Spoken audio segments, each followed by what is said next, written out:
Hi hello ಎಲ್ಲರಿಗೂ ನಮಸ್ಕಾರ. Welcome back to my channel Shruti ಜಯಂಜು ವ್ಲಾಗ್ಗೆ ಎಲ್ಲರಿಗೂ ಸ್ವಾಗತ. ಇವತ್ತು ನಾನು ಈಸಿ, ಹೆಲ್ತಿ ಮತ್ತು ಟೇಸ್ಟಿಯಾಗಿ ಮಾಡುವಂಥ ಚೌಳಿಕಾಯಿ ಪಲ್ಯ ಅಥವಾ ಗೋರಿಕಾಯಿ ಪಲ್ಯನ ನಾನು ಮಾಡಿ ತೋರಿಸ್ತಾ ಇದ್ದೀನಿ. ಬನ್ನಿ ಹೇಗೆ ಮಾಡೋದು ಮತ್ತು ಏನೇನು ಬೇಕು ಅಂತ ನೋಡೋಣ. ಇಲ್ಲಿ ನಾನು 1/4 kg ಚೌಳಿಕಾಯಿ ಕ್ಲಸ್ಟರ್ ಬೀನ್ಸ್ನ ತೊಳೆದು ಬಿಡಿಸಿ ಹೆಚ್ಚಿಟ್ಕೊಂಡಿದ್ದೀನಿ. ನಂತರ ನಾನಿಲ್ಲಿ 2 ಈರುಳ್ಳಿನ ಹೆಚ್ಚಿಟ್ಕೊಂಡಿದ್ದೀನಿ, ಅರ್ಧ ಬದಲು ಕಾಯಿ ತುರಿ ಮತ್ತು 1 ಹುಳಿ ಟೊಮೊಟೊ ತೊಗೊಂಡಿದ್ದೀನಿ. ನೀವು ಹುಳಿ ಟೊಮೊಟೊ ಬೇಡ ಅಂದರೂ ಸಿಹಿ ಟೊಮೊಟೊ 2 ಹಾಕ್ಕೋಬೋದು. ಒಗ್ಗರಣೆಗೆ ಸ್ವಲ್ಪ ಸಾಸಿವೆ, ಜೀರಿಗೆ, 5 ಸ್ಪೂನು ಎಣ್ಣೆ ಮತ್ತು ರುಚಿಗೆ ತಕ್ಕಷ್ಟು ಉಪ್ಪು. ನಂತರ ಇಲ್ಲಿ 1 ಟೀ ಸ್ಪೂನಷ್ಟು ಅಚ್ಚ ಖಾರದ ಪುಡಿ, 1/4 ಟೀ ಸ್ಪೂನಷ್ಟು ಅರಿಶಿನ ಪುಡಿ ತೊಗೊಂಡಿದ್ದೀನಿ. ಫಸ್ಟ್ ಇಲ್ಲಿ ನಾವು ಗ್ಯಾಸ್ನ ಆನ್ ಮಾಡ್ಕೊಂಬಿಟ್ಟು ಒಂದು ಪ್ಯಾನ್ನ ಕಾಯ್ಗೆ ಇಟ್ಕೊಳ್ಳೋಣ. ಪ್ಯಾನ್ ಕಾದ ನಂತರ ಇಲ್ಲಿ ನಾನು ಚೌಳಿಕಾಯಿ ಅಥವಾ ಗೋರಿಕಾಯಿ ಅಂತ ಅದನ್ನು ಪ್ಯಾನ್ಗೆ ಹಾಕ್ಕೊಂಡು ಹುರ್ಕೊತಾ ಇದ್ದೀನಿ. ಇದಕ್ಕೆ 2 ಸ್ಪೂನ್ ಎಣ್ಣೆ ಸೇರಿಸ್ಬಿಟ್ಟು ಹುರಿತಾ ಇದ್ದೀನಿ. ಇದು ಟೇಸ್ಟು ತುಂಬ ಚೆನ್ನಾಗಿ ಡಿಫ್ರೆಂಟಾಗಿರುತ್ತೆ. ನೋಡಿ, ಎಲ್ಲರೂ ಬೇಯಿಸಿ ಮಾಡ್ತಾರೆ. ಇದು ಹುರಿದು ಮಾಡೋದ್ರಿಂದ ಟೇಸ್ಟ್ ತುಂಬ ಚೆನ್ನಾಗಿ ಎನ್ಹಾನ್ಸ್ ಆಗುತ್ತೆ. ಇದು ಕ್ಲಸ್ಟರ್ ಬೀನ್ಸ್ ಬಂದುಬಿಟ್ಟು ಮಕ್ಕಳಿಗೆ, ಡಯಾಬಿಟಿಕ್ ಅವರಿಗೆ, ಪ್ರೆಗ್ನೆಂಟ್ ಲೇಡಿಗಳಿಗೆ ತುಂಬ ಒಳ್ಳೆಯದು. ತುಂಬ ಹೆಲ್ತ್ ವೈಸ್ ತುಂಬ ಚೆನ್ನಾಗಿರುತ್ತೆ. ಅದರಲ್ಲಿ ನಾರಿನಾಂಶ ಜಾಸ್ತಿ ಇರೋದ್ರಿಂದ ಎಲ್ಲರೂ ತಿನ್ಬೋದು. ಇದರಲ್ಲಿ ಆದಷ್ಟು ಎಳೆದು ತೊಗೊಂಡ್ರೆ ತುಂಬ ಟೇಸ್ಟಿಯಾಗಿರುತ್ತೆ.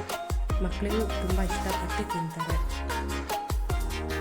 ಇಲ್ಲಿ ಸ್ವಲ್ಪ ನಾನು ಚೌಳಿಕಾಯಿ ಚೆನ್ನಾಗಿ ಇಟ್ಕೊಂಡಿದ್ದೀನಿ.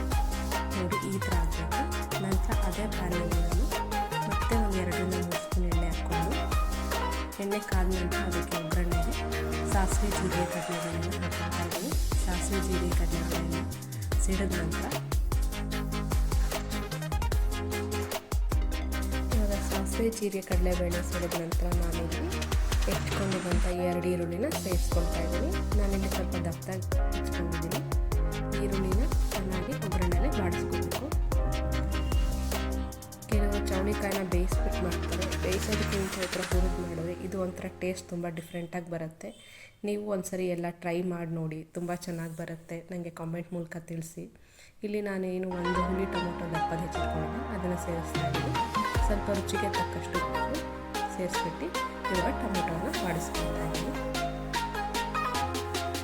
ನಂತರ ನಾನಿಲ್ಲಿ 1/4 ಟೀ ಸ್ಪೂನಷ್ಟು ಅರಿಶಿನ ತೊಗೊಂಡು ಅದನ್ನು ಸೇರಿಸ್ಕೊಂಡು ಬೇಯಿಸ್ಕೊಳ್ತಾ ಇದ್ದೀನಿ. ಇವಾಗ ನಾನು ಹುರಿದಿಟ್ಕೊಂಡಿದ್ದೀನಿ ಫಸ್ಟು ಚೌಳಿಕಾಯಿ ಅಥವಾ ಗೋರಿಕಾಯಿ, ಅದನ್ನು ಇದರಲ್ಲಿ ಸೇರಿಸ್ಕೊಳ್ತಾ ಇದ್ದೀನಿ. ಇದೆಲ್ಲ ಚೆನ್ನಾಗಿ ತಿರುಗಿಕೊಂಡು ಸ್ವಲ್ಪ ಈಗೇನು ಅರ್ಧ ಬದಲು ಕಾಯಿ ತುರಿ ಇಟ್ಕೊಂಡು ಅದನ್ನು ಸೇರಿಸ್ತಾ ಇದ್ದೀನಿ. ಕಾಯಿ ತುರಿ ಇಷ್ಟ ಇಲ್ಲದವರು ಹಾಕ್ಕೊಂಡ್ಮೇಲೆ ನಡೆಯುತ್ತೆ, ಹಾಕ್ಕೊಂಡಿದ್ದೀನಿ. ಆಪ್ಷನಲ್ ಕಾಯಿ ತುರಿ.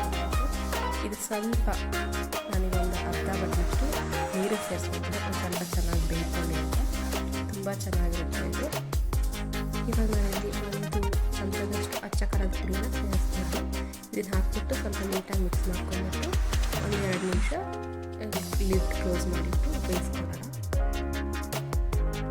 ನೋಡಿ, ಎಷ್ಟು ಚೆನ್ನಾಗಿ ಆಗ್ತಾಯಿದೆ ಪಲ್ಯ ಇದು.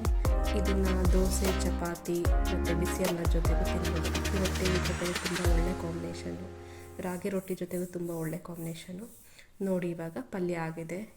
ಚೌಳಿಕಾಯಿ ಪಲ್ಯ ತುಂಬ ಟೇಸ್ಟಿಯಾಗಿರುತ್ತೆ. ನೀವು ಒಮ್ಮೆ ಟ್ರೈ ಮಾಡಿಬಿಟ್ಟು ನನಗೆ ಕಮೆಂಟ್ ಮೂಲಕ ತಿಳಿಸಿ. ಯಾರೆಲ್ಲ ಫಸ್ಟ್ ಟೈಮ್ ನನ್ನ ಚಾನಲ್ ನೋಡ್ತಾ ಇದ್ದೀರಾ, ಪ್ಲೀಸ್ ಚಾನಲ್ನ ಸಬ್ಸ್ಕ್ರೈಬ್ ಮಾಡಿ, ಲೈಕ್ ಮಾಡಿ, ಶೇರ್ ಮಾಡಿ. Thank you for watching my video.